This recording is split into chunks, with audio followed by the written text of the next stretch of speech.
Hi there, and welcome. My name is Arthur, and today we're going to be diving back into the world of magic, monsters, and history. For this story, we'll be heading from the occupied streets of Paris to the campaign of North Africa, where our soldiers will be encountering something unnatural. So, find somewhere cozy, get a good snack, and let's forget our problems for just a little while. This is The Promethean, written by Arthur Austin and edited for grammar by ChatGPT. The following is a transcript of Incident 65 of the Augur File. Interviewers are Agent Cassius and Agent Meringue. The subject, Private Viktor Solomon. God, that tank felt like a tomb. One that'd bake you twice before the damn potato. I mean, we had AC, sure, but didn't work worth a damn. Inside, Sergeant Levi, our commander, Corporal Reggie Bullet Boy Malone on the main gun, Corporal Merrick, our driver, Private First Class Alvarez the loader, and of course me, the new guy, Private Viktor Solomon, bow gunner and radio op. We were the crew of Dust Cloud 09, 31st Tank Squadron, 3rd Battalion, better known as the Dune Pirates. We just landed in Morocco, kicked the Vichy out of Casablanca, and in the process earned our tank's nickname Dust Clouds. Because, we kicked up enough sand to start our own damn storm. But it felt like we'd been in that damn desert forever. You don't realize how far the heat alone can push a man. Gramps said I bitched too much about it, because we sat together up front. He'd fought in the first war, and, to be honest, was pissed about getting drafted again. Didn't like anyone except Levi. He loved Levi. Now Levi was pure army, born and bred. You showed his tank respect, and, well, he gave you the same. Alvarez would never shut up about his Lord Almighty. Most guys out here found religion. Me? I lost mine. Now Malone already had solace in family, I guess. He went from fighting the cops in New York with them to fighting Krauts with us. And I'm pretty sure that guy kind of likes killing. Maybe a little too much. It's at this point that Private Solomon is asked to recount the incident in question. Right. We were about 5 days east of the city, rolling through nothing but sand and silence. Squadron had gone ahead to catch fleeing nerds. Alvarez was mid-prayer, again, and to be honest, I was having none of it. Malone told me to show some reverence. Big guy might be our only hope out here. I remember Gramps just muttering, "What kind of a god allows a second war like this?" And of course, Levi jumped in to keep the peace. Said the enemy wanted us to turn on each other in the damn heat. I guess that's when everything changed. Cloud 01 radioed for us to scatter. Like I said, Jerry plane had been spotted flying a little too high. They were afraid it was a bomber. So we broke formation, and no one saw it drop anything. We all just heard the whistle at first. Malone popped the top hatch. I swear he said, "What kind of bomb is that?" before Levi yanked him back in, shouting. Then it came over the radio. "Brace for impact!" I saw it through the view block. A massive metal sphere slammed down into Cloud 06. No fireball, just metal and sand. I mean, we all scrambled, expecting more bombs, but nothing came. Then it appeared. It crawled from the top of the crater and stood tall on the rim, 15 feet at least, maybe more, like someone had stitched together bones to make them longer, thicker, muscles stretched across them at sickening lengths. Its skin barely clung to the frame, gray, nearly translucent, I guess. It was covered in chains, but it didn't slow it down. its right arm gone, replaced with a jagged blade of metal, twitching with green, writhing death.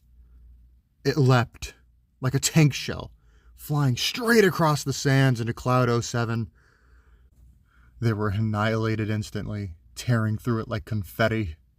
Cloud 05 was either smart enough or stupid enough to open fire. The thing launched backwards midair and came down on top of them. It ripped the turret clean off, and then it breathed purple flames down into the crew compartment. Whatever shred of belief I had in Alvarez's god, well, it burned up right then and there. I know this is supposed to be one of those you didn't see anything conversations, but I'll never forget that creature.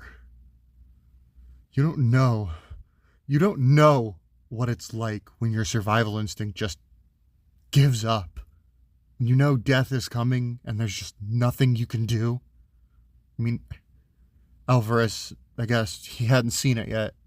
He just heard the chaos, and when he offered Malone extra ammo, Malone just stared through the sight and whispered. I looked back and I just saw Malone scream right in Alvarez's face, "Pray harder." I just remember panicking. I opened a fire with the bow gun, had a clean shot, and I just didn't know what else to do. I mean, Levi leaned in next to me and Gramps. I couldn't see his face, but I heard it in his tone. He had had the same realization that I had just had. Oh, shit. Gramps turned and Levi shouted, "Merrick, get us to a vantage point. Malone, Alvarez, fucking shoot that thing." I heard the main gun fire before Levi even finished. That thing was already midair again, blasting straight through Cloud 04 and heading right at 03. Tanks 01 through 03 just opened fire, raked it with cannon blasts, and knocked it off its course before it could destroy them. I stopped firing, my shot was gone. Half of our squadron was destroyed in what felt like an instant. Only 01 through 03, 08, us, 10, and 11 remained. It reappeared out of the dust cloud, running faster than any man. It slid right into Cloud 02 and tore it to shreds. Picked up 03 and threw it all the way across the sand flat into 11, like it was a paper airplane.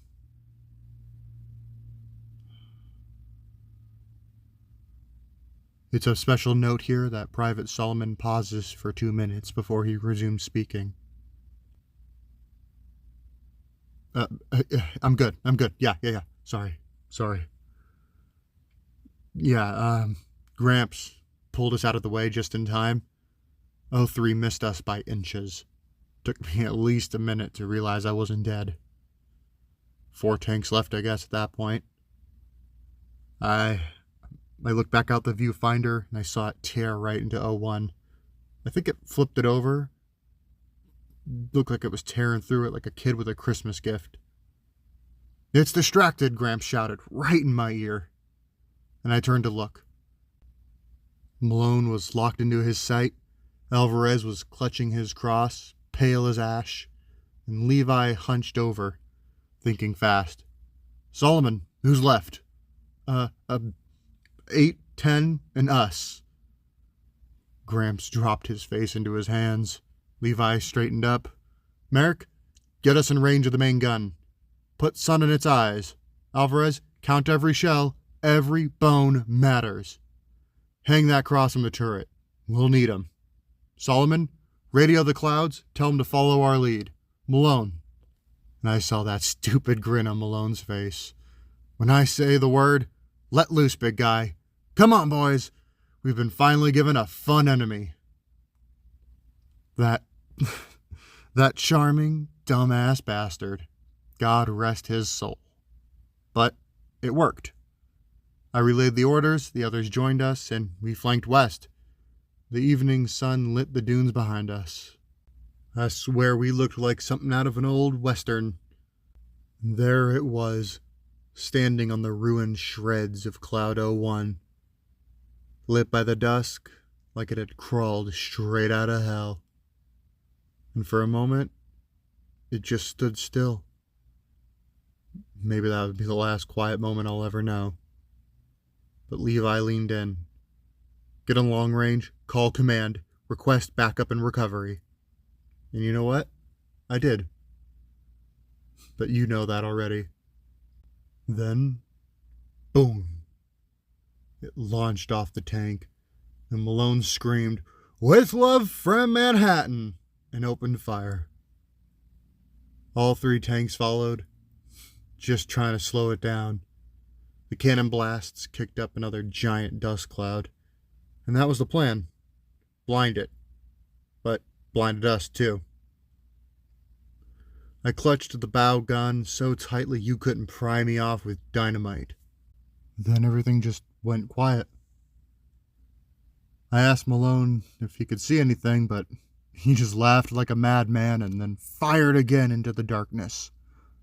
Boom! Distant.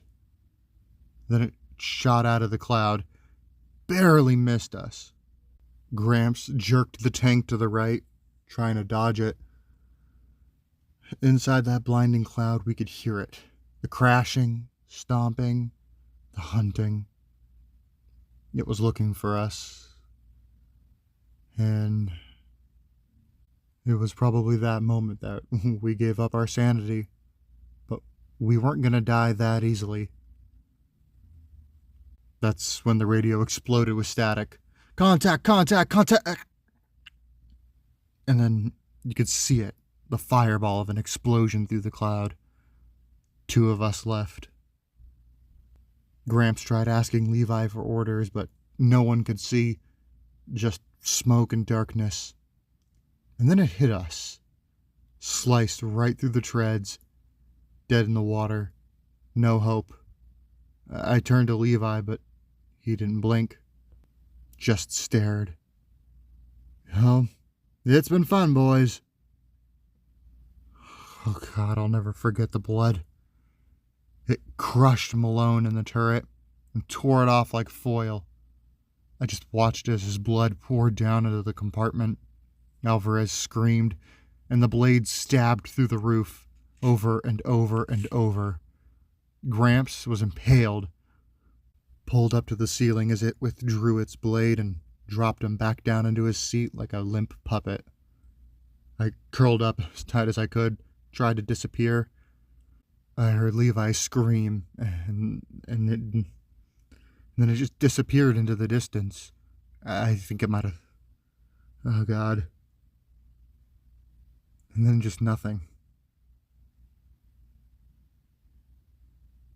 It's at this point that Private Solomon once again began staring blankly for a total time of 5 minutes and 21 seconds before suddenly resuming his recollection. Then it was just me, lying in the sand, pinned beneath some of the wreckage. It had left me when after the last tank, I could hear it getting ripped. God, the metal. I had just gone numb, laying there. That's when I saw Alvarez. Still alive, but barely. Trapped under debris as well. The cross between us half buried in the sand. Of course he had to reach out for it. Why? Why did he do that? He whispered to me, "Pray with me, Victor." That's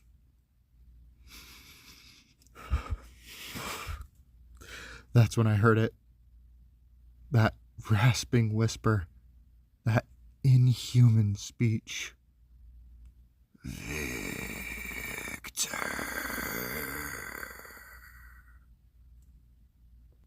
It then dropped out of the sand cloud above and onto the tank above Alvarez. Of course he screamed, and I saw it. All of it. Hair like wet rope, metal spikes jammed into its jaws for teeth. That damn glowing straight-edge spiral carved right into its chest. The symbol at the Krauts, twisted into something evil. It stabbed Alvarez clean through and lifted him right into the air. And some kind of energy, I swear, his soul, green and writhing, drained into the blade. His skin turned to ash, muscle slid from the bone, and everything cracked and crumbled. All that remained of him was dust, a smear around his cross. I didn't move. I didn't breathe. I just laid there.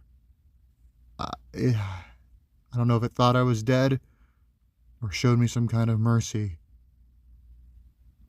but it left.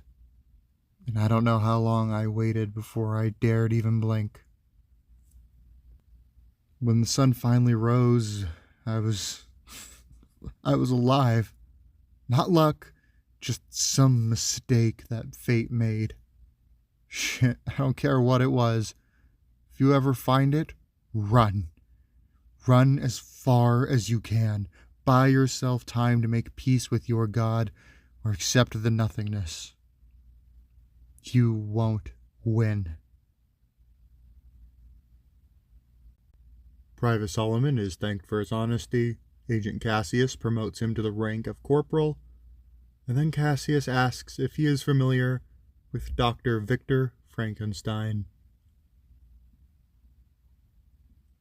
Whew. Well, that's the first-person story that I've written. Personally, it was one of my favorite stories that I've ever written, and I hope you guys enjoyed listening to it as much as I did writing it. Thank you guys for your support, and if you would like to see more stories from magic monsters in history and want to see my voiceovers improve, consider hitting one of those YouTube buttons down below and share this story around. I'm Arthur Austin, and I hope you all have a legendary day.